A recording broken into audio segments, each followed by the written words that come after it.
여러분, 혹시 신앙생활 하시면서요, 갑자기 모든 게 멈춰버린 것 같은 그런 캄캄하고 깊은 무기력감에 빠져본 적 있으신가요? 오늘은 뭐 딱딱하게 목차나 순서 이런 거 다 내려놓고요, 곧바로 우리 마음속 가장 깊은 곳의 이야기로 들어가 보려고 합니다.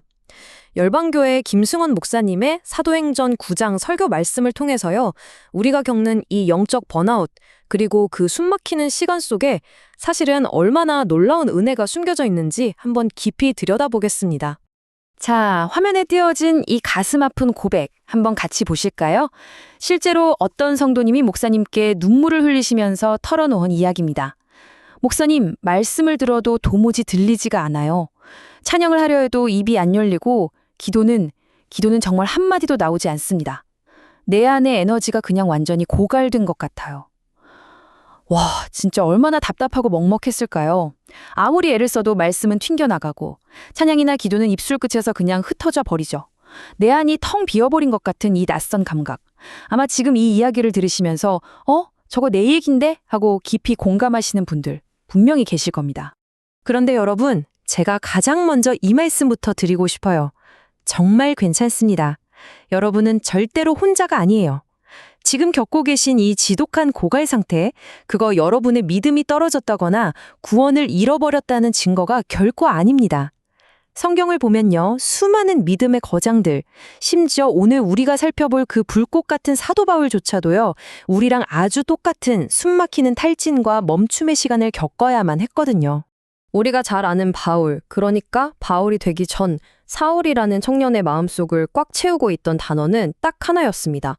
바로 열심이었죠. 담에색으로 달려갈 때 그의 눈빛은 말 그대로 살기가 등등했는데요. 여기서 말하는 이 열심은 아침에 일찍 일어나는 그런 부지런함 정도가 아니에요. 구약식의 비누아스가 하나님의 거룩함을 지키겠다고 창을 빼어 들었던 것 같은 아주 맹렬하고 모든 걸 불태우는 열정, 그러니까 일종의 거룩한 질투 같은 거였습니다. 사울은 자신의 이런 극단적인 열심만이 하나님을 위한 가장 완벽한 길이라고 100% 확신했던 거죠. 그런데 참 이상하죠.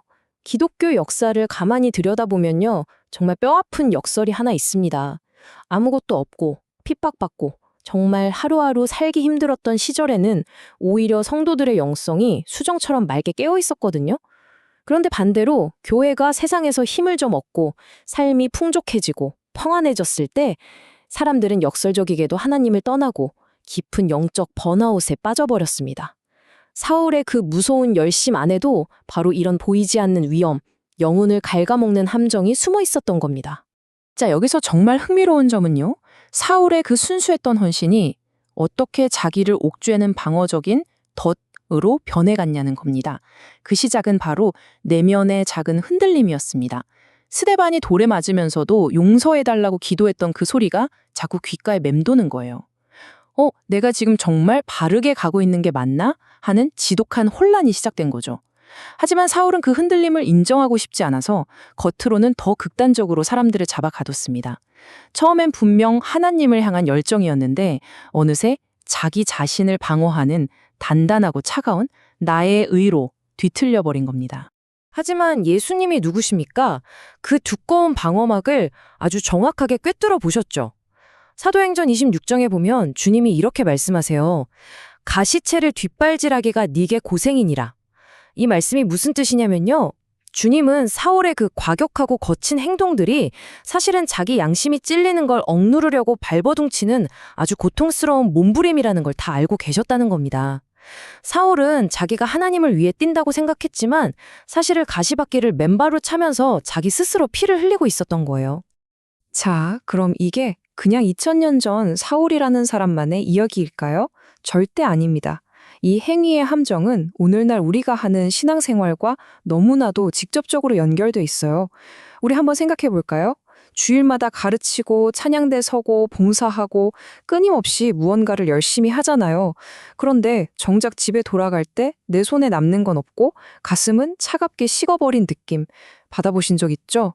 우리는 그 텅 빈 느낌이 싫어서 그걸 채우려고 더 무리해서 일을 맡고 스스로를 채찍질합니다. 그러다 결국엔 이사야 선지자처럼 하나님은 내 마음을 몰라주셔 라며 지독한 섭섭함과 탈진 속으로 완전히 무너져 내리게 되는 거죠. 이쯤에서 우리 스스로에게 아주 깊은 질문을 하나 던져봤으면 좋겠습니다. 담에색으로 달려가던 사울이 강렬한 빛을 맞고 쓰러져서 겪게 된 사흘간의 칠흑 같은 어둠, 아무것도 보이지 않고 아무것도 할 수 없었던 그 완전한 무기력의 시간, 그건 과연 그를 벌하시려는 하나님의 저주였을까요? 정답은 아니다입니다. 그건 결코 저주가 아니었어요. 오히려 하나님이 직접 콱 하고 밟아버리신 강제 브레이크였습니다. 여러분, 엔진이 고장난 채로 시속 200km로 달리는 자동차를 그냥 두면 어떻게 될까요? 끔찍한 사고가 나겠죠. 예수님은 스스로 멈출 수 없었던 사울의 영적, 육신적 엔진을 그냥 강제로 꺼버리신 겁니다. 눈은 안 보이고 밥도 못 먹고 물도 못 마신 채로 철저하게 멈춰선 사울에게는 아마 평생 앞을 못 볼 것 같은 엄청난 공포와 절망이 밀려왔을 겁니다. 그런데요, 놀랍게도 그 철저한 멈춤이 가져다 준 결과는 완전히 반전이었습니다. 바로 공백이 주는 선물인데요. 사울의 그 대단했던 고집과 인간적인 의지가 완전히 힘을 잃고 멈춰섰을 때, 바로 그때 비로소 그의 캄캄한 내면 깊은 곳에서 하나님의 영광이 빛을 발하기 시작한 겁니다. 사람들의 인정, 나의 맹렬한 열심, 이런 시끄러운 소음들이 다 지워진 그 완벽한 침묵 속에서 사울은 드디어 듣게 됩니다. 사울아, 네 인생의 운전대는 네가 쥐는 게 아니란다. 주님의 이 세밀하고 다정한 음성을 말이죠.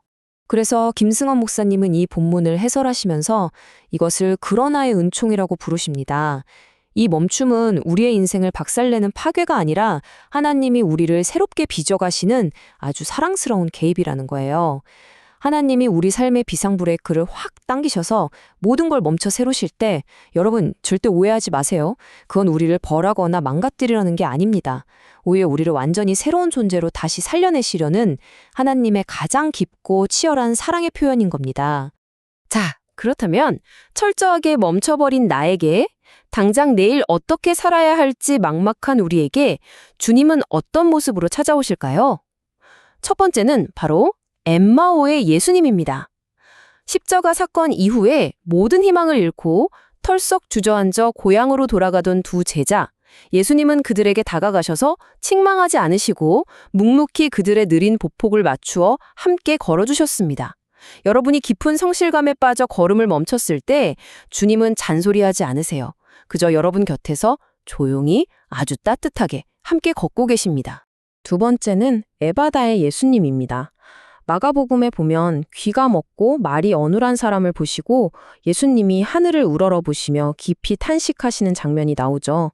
그의 고통이 마치 당신의 고통인 것처럼 온전히 공감하신 거예요. 여러분이 마음의 상처 때문에 입을 꾹 닫고 찬양하지 못할 때, 기도 소리가 턱 막혀 나오지 않을 때, 주님은 너 왜 기도 안 하냐 하지 않으시고 함께 눈물 흘리십니다. 그리고 그 굳어버린 귀와 혀를 만지시며 간절히 원하시는 거죠. 너의 막힌 것들이 다시 시원하게 열리기를 말입니다. 마지막 세 번째는 우리의 꽁꽁 언 마음을 녹여주는 갈릴리의 예수님입니다. 베드로를 한번 떠올려 보세요. 예수님을 3번이나 모른다고 저주했던 그 끔찍한 실패감, 그 자책감을 안고 다시 고향 갈릴리로 돌아가 그물질을 하던 베드로. 예수님이 찾아가셔서 뭐라고 하셨나요? 너 그때 왜 그랬어? 캐묻지 않으셨습니다. 밤새 추위에 떨었을 제자를 위해 조용히 숯불을 피우시고 따뜻한 아침밥상을 차려놓으신 채 와서 밥 먹어라 하고 부드럽게 안아주셨죠. 이게 바로 우리를 대하시는 주님의 방식입니다. 마태복음 11장 28절, 우리가 너무나도 잘 아는 말씀이죠. 수고하고 무거운 짐 진 자들아, 다 내게로 오라. 내가 너희를 쉬게 하리라. 오늘 이 말씀을 머리가 아니라 텅 빈 가슴으로 다시 한번 받아들여 보세요. 주님은 영혼이 탈탈 털려 쓰러져 있는 우리한테 야, 일어나서 빨리 더 봉사해, 더 뛰어 라고 다그치지 않으십니다. 영적인 에너지가 바닥나서 숨조차 쉬기 힘들 때 유일한 정답은 무언가를 더 애써서 쥐어 짜내는 게 아니에요. 그냥 그 무거운 짐을 다 내려놓고 주님의 품에 안겨 푹 쉬는 것, 오직 그것만이 정답입니다. 자, 그리고 오늘 제가 여러분과 나누고 싶은 말씀 중에 가장 짜릿하고 감동적인 반전이 바로 여기 등장합니다. 예수님이 아나니아라는 제자에게 빨리 사울에게 가봐라 하시면서 던지신 말씀인데요. 보라, 그가 기도하는 중이라. 여러분 이거 진짜 기가 막히지 않습니까?